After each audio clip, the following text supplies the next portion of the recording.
Вот представьте, Рим, второй век нашей эры. Империя трещит по швам. На границах варвары орут что-то невнятное.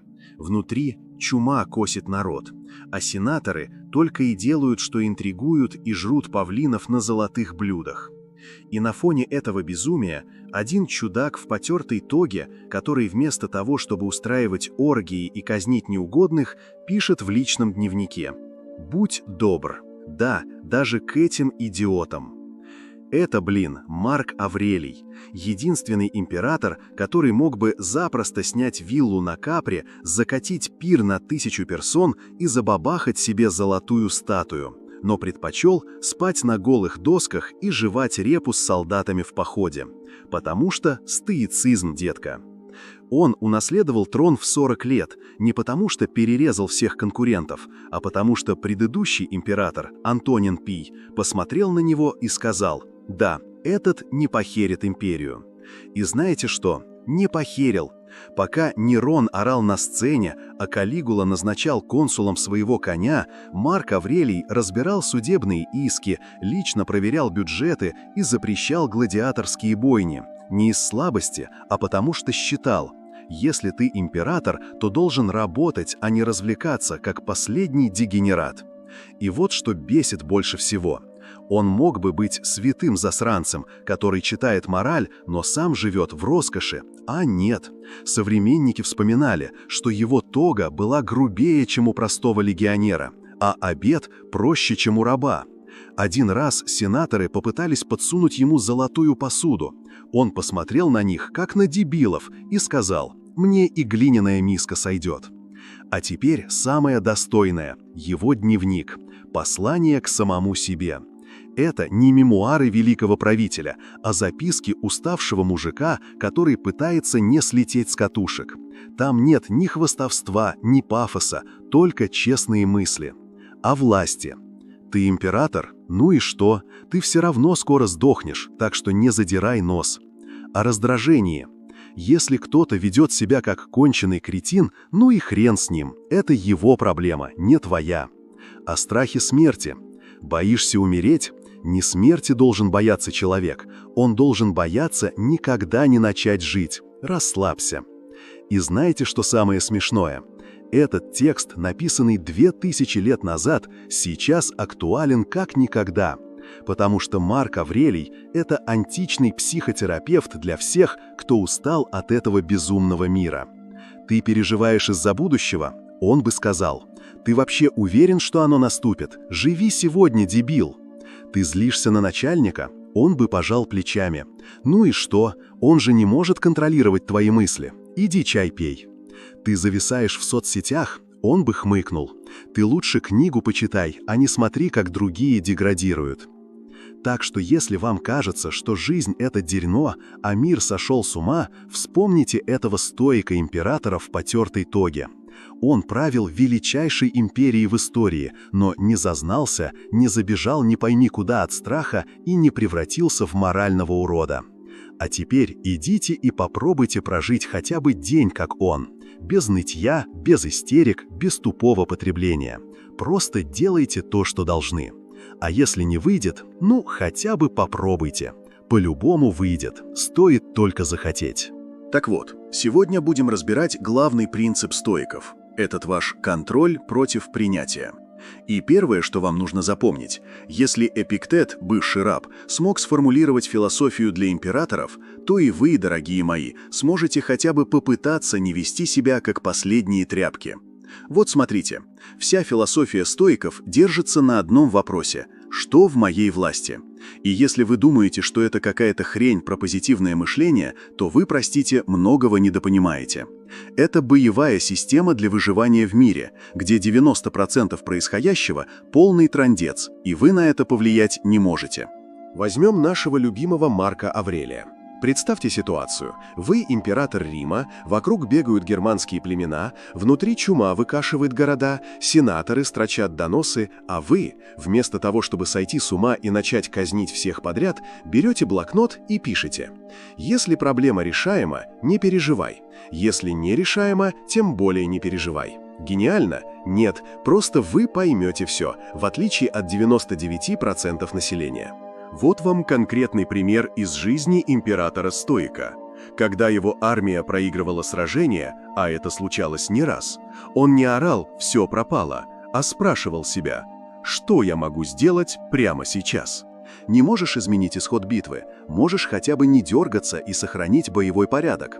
Не можешь остановить чуму, можешь организовать помощь больным. Не можешь заставить сенаторов не быть мудаками, можешь сам не опускаться до их уровня. А теперь, мои уважаемые слушатели, давайте примерим это на вашу жалкую жизнь. Вы не можете контролировать, что ваш начальник конченый дебил, но можете контролировать свою реакцию. Что ваша тянка вас бросила, но можете не превращаться в сопливую тряпку. Что в стране кризис, но можете не ныть, а искать возможности. Эпиктет, кстати, вообще мастерски объяснял эту хренотень. Если тебе не нравится, что твой стакан разбился, ну блин, поздравляю, теперь ты понял, что стаканы бьются. Хочешь страдать? Страдай, но лучше просто возьми новый стакан. И вот что самое офигенное. Стоики не предлагают вам стать пофигистами. Нет, они предлагают стать стратегами. Разделяйте мир на то, что вы можете изменить. Ваши действия, ваши мысли, ваши отношения. То, что вы изменить не можете – погода, другие люди, курс доллара. И если вы хоть немного при уме, то поймете, тратить силы на вторую категорию – это как биться головой о стену. Марк Аврелий, кстати, в своем дневнике постоянно повторял одну простую мысль. Ты не можешь контролировать внешние события, но можешь контролировать свою внутреннюю крепость. И когда его сын Комод, да-да, тот самый ублюдок из «Гладиатора», начал превращаться в морального урода, Марк не стал рвать волосы на заднице, он просто продолжал делать то, что считал правильным. Так что запомните, ваш муж, жена вас бесит – это не ваша проблема, это ваша реакция. На работе аврал вы не можете контролировать сроки, но можете контролировать свою продуктивность. В мире опять какой-то трындец. Ну поздравляю, вы открыли, что мир – это трындец. Философия стоиков – это не про то, чтобы стать бесчувственным роботом. Это про то, чтобы перестать быть тряпкой, которой любой мудак может выкрутить как ему угодно. И если после этого вы все еще беситесь из-за того, что не можете изменить, ну что ж, поздравляю, вы официально тормоз. Марк Аврелий бы вам посочувствовал, но только в пределах разумного. Послушайте сюда, уважаемые. Вот вам простой вопрос. Когда вы в последний раз реально страдали? Не ныли, не переживали, а именно страдали, по-настоящему, до коликов в животе и дрожи в коленках. Вот то-то же. А теперь вспомните, сколько раз вы страдали от того, что еще не произошло. Да-да, от этого вашего долбаного «а вдруг?». Сенека, тот еще остряк, 2000 лет назад сформулировал просто: «Мы страдаем чаще в воображении, чем в реальности». И если вы думаете, что это просто красивая цитатка для Инстаграма, то вы, простите, не совсем догоняете. Возьмем классический пример. Вы 30 лет копите на беззаботную пенсию. Откладываете, инвестируете, лишаете себя удовольствий. И вот, наконец, 65 лет. Можно расслабиться. Но инфляция, дефолт, биржи обвалились или еще какая хрень. Марк Аврелий на это сказал бы: «Ну и, ты что, думал, что сможешь контролировать все до последнего вздоха? Идиот!» Вот в чем прикол. Будущее, оно не существует, это просто ваши тупые фантазии. 90% того, чего вы боитесь, никогда не случится, а остальные 10% произойдут не так, как вы себе навоображали. Даже если случится худшее, вы с этим справитесь, потому что человек ко всему привыкает. Вы прямо сейчас сидите и боитесь, а вдруг уволят, а вдруг изменяет, а вдруг кризис. А теперь ответьте честно, сколько раз ваши «вдруг» сбывались? И даже если сбывались, разве от вашего нытья и переживаний стало легче? Стоики предлагают гениально простой рецепт. Разделите страх на реальный и воображаемый. Реальный – это когда на вас уже несется разъяренный бык. Воображаемый – это все ваши «а вдруг?». Спросите себя, что я могу сделать прямо сейчас? Ничего? Тогда закройте хлебало и идите спать. Представьте худший сценарий. Да-да, именно тот, от которого у вас поджилки трясутся. А теперь подумайте, вы точно не справитесь. Марк Аврелий вообще советовал упражнение. Каждое утро говорить себе: «Сегодня я встречусь с глупостью, подлостью и неблагодарностью». И это нормально. Так что если вы прямо сейчас переживаете о будущем, поздравляю, тупее занятия вряд ли придумать. Представьте себе человека, который тащит на спине мешок мусора. Каждый день. На работу, на свидание, в постель. Зловонный, покрытый плесенью, но он ни за что не хочет его оставить. «Это же часть меня», – бормочет он. Абсурд, но именно так мы и поступаем с прошлым. Марк Аврелий писал: «Ты живешь только в этом мимолетном мгновении. Вся остальная жизнь либо уже мертва, либо еще не родилась». И тем не менее, сколько времени мы тратим на пережевывание того, что уже никогда не изменить. Наш мозг – великий обманщик.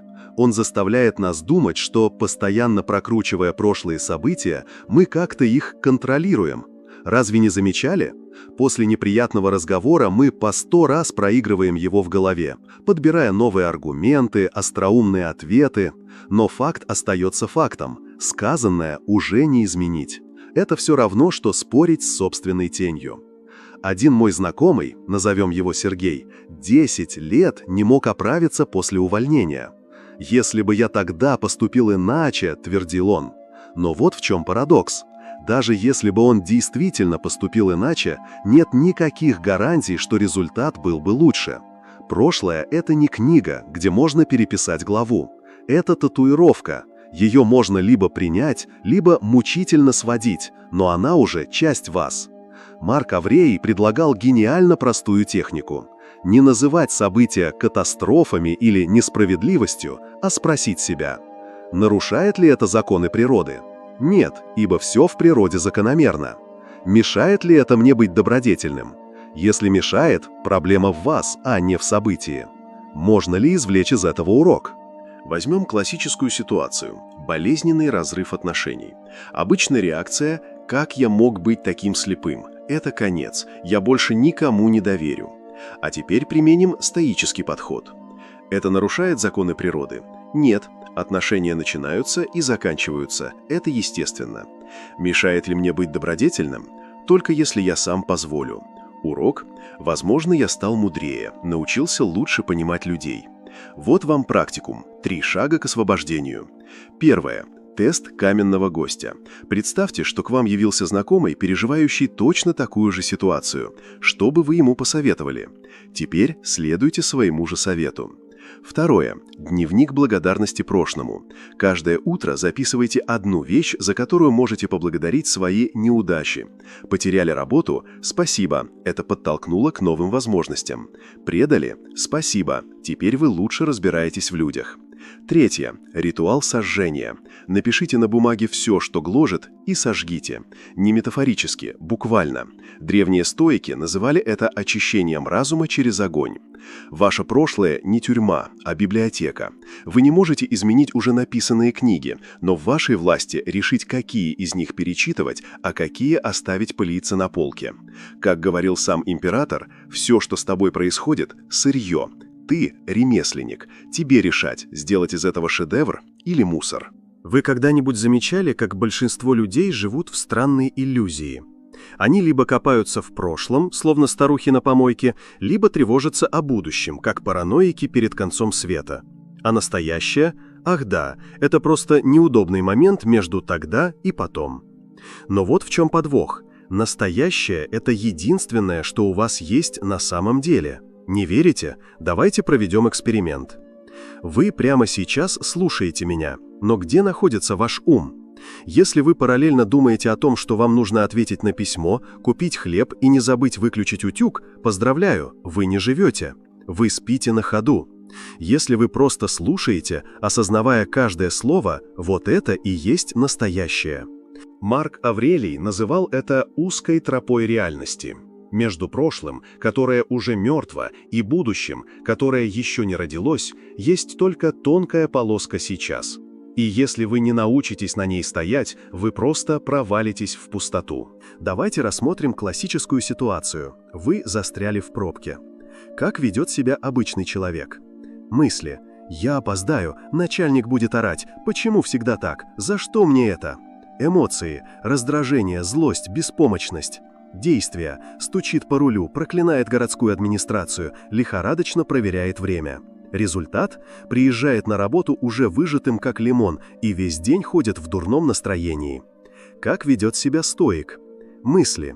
Я не могу изменить пробку, но я могу изменить свое отношение к ней. Эмоции – спокойствие, наблюдение, принятие. Действия – включает подкаст, делает дыхательные упражнения, просто смотрит в окно и замечает мир вокруг. Результат – приезжает на работу в здравом уме и даже с новой идеей. Разница не в обстоятельствах, разница в точке внимания. Как вернуться в настоящее? Марк Аврелий оставил нам простые, но мощные техники. Захват момента. Каждый раз, когда ловите себя на том, что ум убежал в прошлое или будущее, задайте себе 3 вопроса. Что я сейчас вижу? Дорога, экран, свои руки. Что я сейчас слышу? Дыхание, шум машин, музыку. Что я сейчас чувствую? Тепло, холод, напряжение, расслабление. Этот простой прием возвращает вас в реальность за 10 секунд. Утренний ритуал императора. Марк Аврелий начинал каждый день с фразы «Сегодня мне встретятся наглецы, неблагодарные, грубияны. Но это не может повредить мне, если я сам не позволю». Попробуйте и вы. Вместо того, чтобы сразу хвататься за телефон, потратьте 30 секунд на простое осознание. «Я жив. Это новый день. Что бы ни случилось, я сам выбираю, как к этому относиться». Почему это работает? Потому что настоящее – единственное место, где возможны действия. Вы не можете изменить вчерашний разговор. Вы не можете гарантировать завтрашний успех. Но прямо сейчас вы можете сделать глоток воды, расправить плечи, улыбнуться. И если научиться жить в этом сейчас, вы вдруг обнаружите, что тревога уменьшается, потому что большая ее часть воображаемая. Радость становится ярче, потому что вы наконец-то ее замечаете. Жизнь перестает быть ожиданием следующего момента и превращается в настоящее приключение. Как писал сам Марк Аврелий, «Не живи так, как будто тебе осталось 1000 лет. Смерть нависает над тобой. Пока живешь, живи». И если уж император Рима, обремененный войнами, заговорами и болезнями, мог находить покой в текущем моменте, что мешает вам? В следующем видео продолжим об аморфате, или как перестать ныть и полюбить свою кривую судьбу, о том, как жить по природе, или почему вы не дерево, как перестать быть собакой Павлова со смартфоном и о других постулатах стоиков, которые так необходимы в цифровую эпоху. Если видео понравилось, подписывайтесь на канал. Для человека ищущего будет много полезного.